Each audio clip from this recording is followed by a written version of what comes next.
We are the Gujarat Technological University. Since its inception over a decade ago, GTU has been empowering young and curating minds to realize their true potential. Over 4 lakh inspired students are enrolled with one of the premier academic universities in India. With more than 450 affiliated colleges in its fold operating across 5 zones of the state, GTU, the International Innovative University, your place to move forward.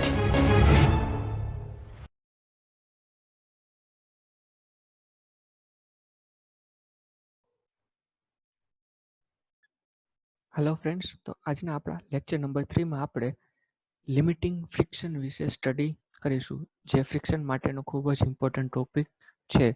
તો શરૂ કરીએ કે limiting friction એટલે કે મહત્તમ ઘર્ષણ બળ કોને કહેવાશે. તો એની ડેફિનેશન કંઈક આ રીતની છે કે the maximum friction force that can be developed at a contact surface when body is just on a point of moving is called limiting friction. એટલે કે તમારું કોઈ સરફેસ ઉપર કોઈક ઓબ્જેક્ટ પડેલો છે, તો એક એવી કન્ડિશન કે જે જગ્યાએ તમારો ઓબ્જેક્ટ હશે એ મૂવ થવાની શરૂઆત કરશે, ત્યારે જે મહત્તમ ઘર્ષણ બળ લાગે છે કે મેક્સિમમ ફ્રિક્શન ફોર્સ લાગે છે, એને આપણે લિમિટિંગ ફ્રિક્શન કહીએ છીએ.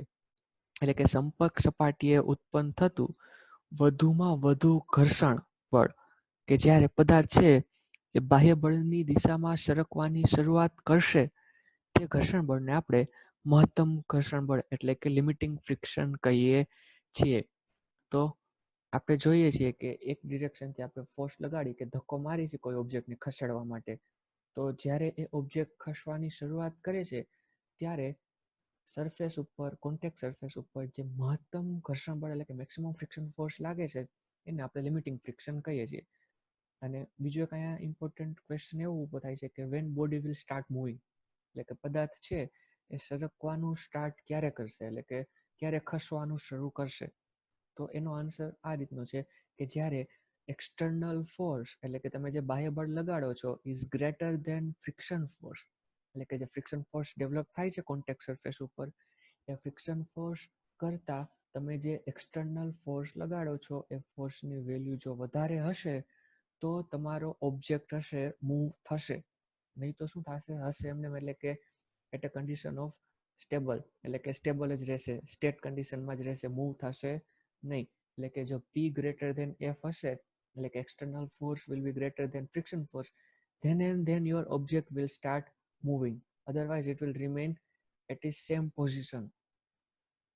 એક્ઝામ્પલ દ્વારા સમજીએ, કેરમ બોર્ડનું એક્ઝામ્પલ આપણે લઈએ. આપણે બધાએ કેરમ રમેલી હશે, તો કેરમ બોર્ડ છે એ ફોર એન એક્ઝામ્પલ કે કેરમ આ ગ્રીન કલરનું છે કેરમ બોર્ડ છે અને આ પર્પલ કલર છે એ સ્ટ્રાઇકર છે.